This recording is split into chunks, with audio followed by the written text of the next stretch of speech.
Okay, all right. My wife and my kids are dead.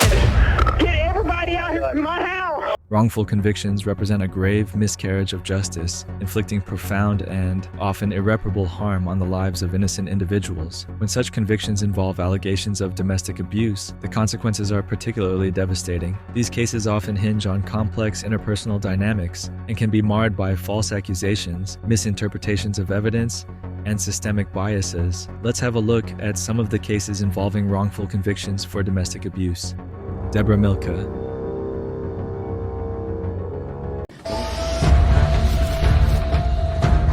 Debra John Milke, born on March 10, 1964, is a German-American woman who spent over 25 years in prison in Arizona. She was one of 3 people sentenced to death for the December 2, 1989, shooting death of her 4-year-old son, Christopher Conan Milke. And to sit on Arizona's death row, Debra Milke is telling her story. She was at the center of one of the most heinous crimes in Arizona history. Back in 1989, weeks before Christmas, her 4-year-old boy was told he was going to the mall to meet Santa Claus. Instead, he was taken to the desert and shot 3 times in the back of the head. His mother, 25-year-old Debra Milke, was sentenced to death for arranging the murder. Milke was accused of conspiring with 2 men, James Stiers and Roger Scott, to kill her son. The conviction was based primarily on the testimony of Detective Armando Saldate, who claimed that Milke had confessed to the crime during an unrecorded interrogation. There was no physical evidence linking Milke to the murder, and she consistently maintained her innocence. One of her roommates, a would-be suitor, and his friend were convicted of carrying out the murder. They are both on Arizona's death. 2013, after Milke had spent over 22 years on death row, the Ninth Circuit Court of Appeals overturned her conviction. The court found that Detective Armando Saldate had a history of misconduct, including lying under oath and violating suspects' rights, which had not been disclosed to the defense. This misconduct called into question the validity of Milke's alleged confession. Wrongfully convicted.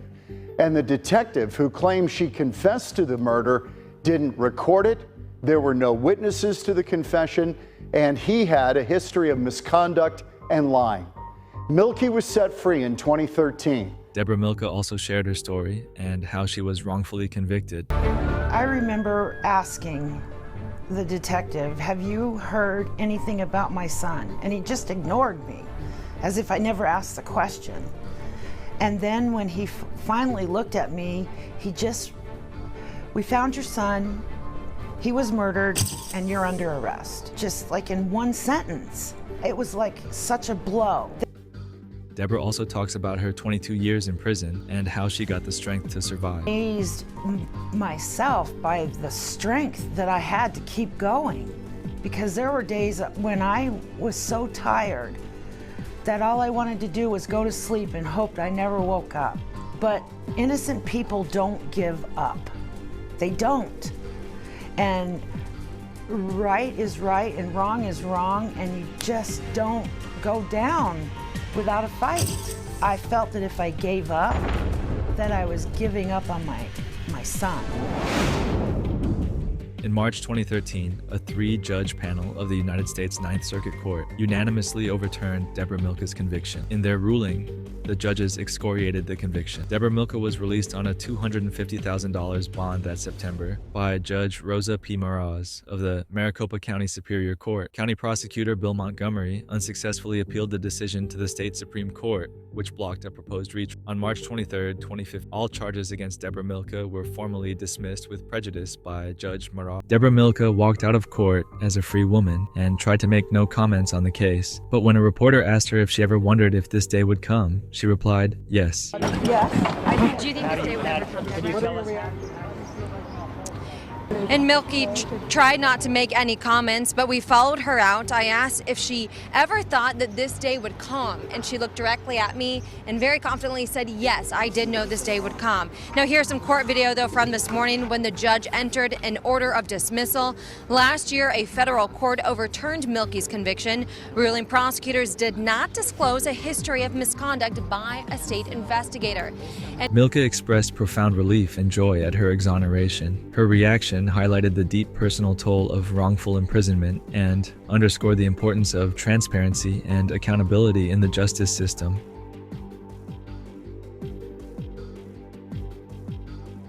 Now we move to another case, that of Kerry Max Cook, which is similar to Debra Milke's.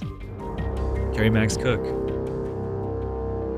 Kerry Max Cook, born 1956, is an American former death row inmate who was wrongfully convicted and sentenced to death for the rape and murder of 21-year-old Linda Jo Edwards in 1977. On June 19, 2024, the Texas Criminal Court of Appeals determined that he was actually innocent, citing a litany of prosecutorial misconduct and errors. He became one of the longest-serving death row inmates in Texas history, spending over 20 years on death row for a crime he did not commit. Cook was wrongfully convicted in 1978 for the rape and murder of Linda Jo Edwards in Tyler, Texas. The conviction was primarily based on dubious evidence and the testimony of jailhouse informants, which was later found to be unreliable. Kerry Max Cook was falsely accused of the rape, murder, and mutilation of 21-year-old Linda Jo Edwards. After 3 trials, 2 full decades on death row, and the passage of nearly half a century, the state of Texas has now formally cleared him of. Kerry Max Cook went through a total of 4 trials. He was twice convicted and twice sentenced to death for the 1977 murder and mutilation of a 21-year-old secretary in Tyler, Texas. The first conviction in 1978 rested primarily on the testimony of a jailhouse snitch who claimed that Cook had confessed. Other witnesses testified that Cook had on occasion peered through the victim's window watching her undress, and that shortly before the murder, he had watched a movie depicting the mutilation of a cat. Cook spent more than 20 years on death row for the 1977 murder of Linda Edwards. Now, his first conviction was overturned, and then in the early 90s, a second trial ended in a mistrial. There was a third trial leading to Cook being sentenced to death yet again. Cook's case was marred by prosecutorial misconduct and the suppression of exculpatory evidence. Despite maintaining his innocence, Cook was sentenced to death and spent decades fighting for his freedom. His conviction was overturned multiple times due to legal errors and misconduct, but he remained in prison while the state pursued retrial after retrial. Criminal appeals found the prosecution withheld evidence, presented false evidence, and used false testimonies during the original trial, ending a decades-long attempt for exoneration. In 1999, Cook went through the 4th and final trial. The DNA evidence proved that Cook was not the perpetrator, leading to his release from death row. However, it wasn't until 2016 that Cook was officially exonerated after entering an Alford plea, which allowed him to maintain his innocence, while acknowledging that the prosecution had enough evidence to convict him. By DNA evidence and the recanted testimony of a jailhouse snitch, Cook avoided a 4th trial back in 1999 by taking a plea deal for time served. In its ruling this week, the Court of Criminal Appeals found prosecutors withheld critical evidence while falsifying evidence presented at trial. Since his release, he has become an activist against the death penalty, speaking across the United States and in Europe. Cook wrote Chasing Justice, published by HarperCollins in 2008, which details his conviction, the widespread prosecutorial abuses which led to it, and the battle to prove his innocence. Cook, in another interview, talked about his case and how other people will see it. When I come here, I literally bring the face of the death penalty with me. And I leave the students who will hear my story, who will see me, hopefully, is no different than them, one of them, just much older, because when my ordeal began, I was almost their age. So they, sitting in their seats respectively, they represent me before I went to death row. And so I think my story will resonate with them. And I think in the end, before it's over, my story will become very important to them as well. David Camm. David Ray Camm, born March 23, 1964, is a former trooper of the Indiana State Police, ISP, who spent 13 years in prison. On the evening of September 28, 2000, Camm discovered the bodies of his wife and children in the garage of their Georgetown, Indiana home. He immediately called 911, but soon found himself the primary suspect. He was released from custody in 2013 after his 3rd trial resulted in an acquittal. Charles Boney is currently serving time for the murders of Camm's wife and 2 children. Camm's case is one of the most egregious examples of wrongful conviction due to prosecutorial misconduct, flawed forensic evidence, and witness tampering. Molly.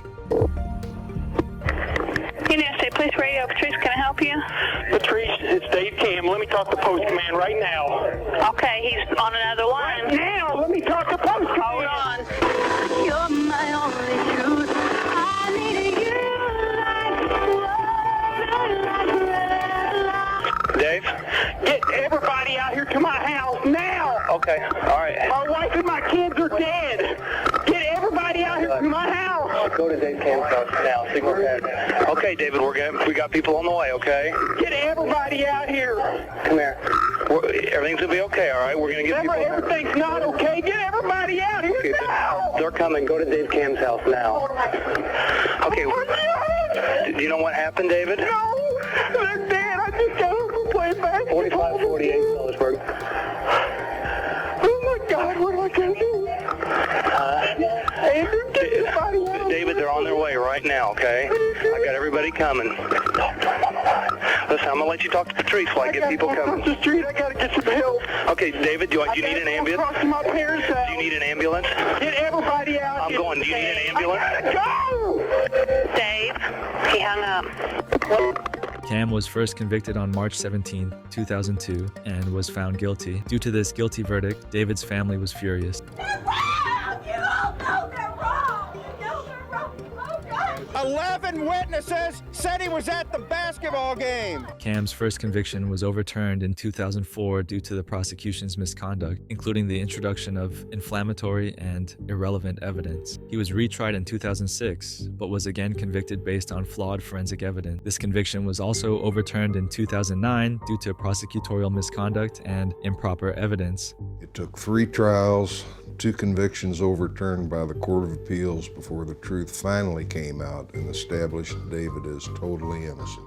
In 2013, during his third trial, new evidence emerged that pointed to another suspect, Charles Boney, a convicted felon with a history of violence against women. DNA evidence and other forensic findings linked Boney to the crime scene, ultimately exonerating Camm. He was acquitted on October 24, 2013, after spending 13 years in prison. When the result was announced, David Camm didn't have any reaction initially. He didn't talk or say anything, but eventually broke down into tears. Another case of a husband wrongfully convicted is that of Michael Morton. Michael Morton, born August 12, 1954, is an American who was wrongfully convicted in 1987 in a Williamson County, Texas court for the 1986 murder of his wife, Christine Morton. He spent nearly 25 years in prison before being exonerated by DNA evidence that supported his claim of innocence and pointed to the crime being committed by another individual. Morton was released from prison on October 4, 2011. In a very public trial, Michael Morton was convicted of brutally murdering his wife.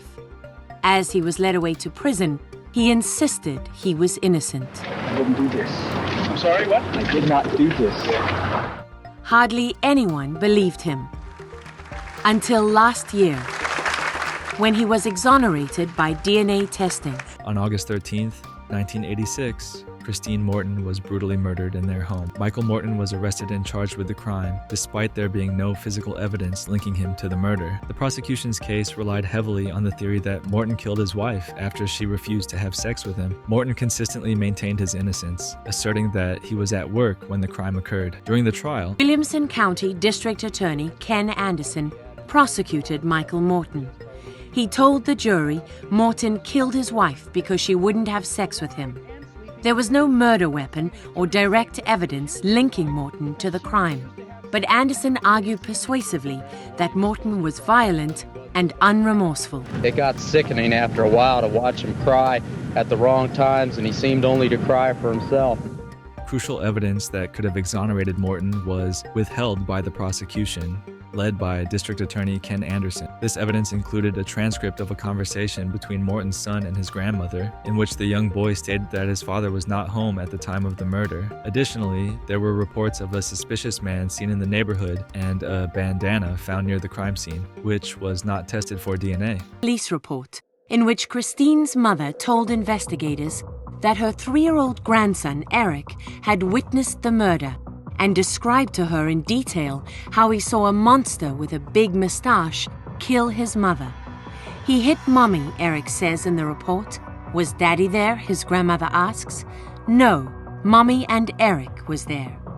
There was also this report, in which a neighbor described seeing a suspicious man park a green van on the street and walk into the wooded area behind the Morton home. In 2011, DNA testing on the bandana, which Morton's defense team had fought for years to obtain, revealed the presence of another man's DNA, Mark Allen Norwood, a known felon. This new evidence conclusively proved Morton's innocence and implicated Norwood in the murder of Christine Morton and a similar crime in 1988. What finally gave him back his freedom last fall was DNA evidence.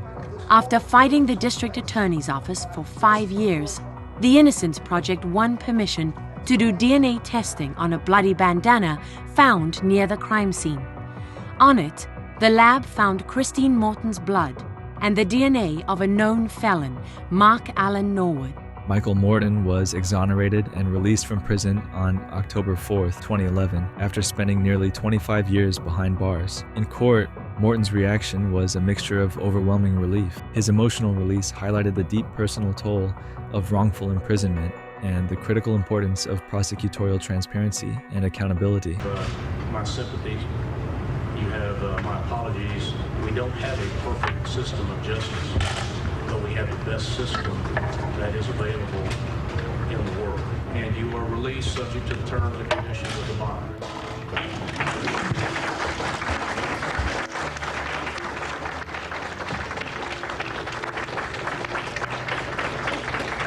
During a press conference, he became emotional and thanked God. Okay. Take your time. I thank God this wasn't a capital case, that I only had life, because it gave the saints here at the Innocence Project time to do this. Colors seem real bright to me now. The women are real good looking. Morton's case led to significant legal reforms in Texas, including the Michael Morton Act, which mandates the open discovery of evidence in criminal cases to prevent such miscarriages of justice. His story underscores the profound impact of wrongful convictions and the relentless pursuit of truth and justice.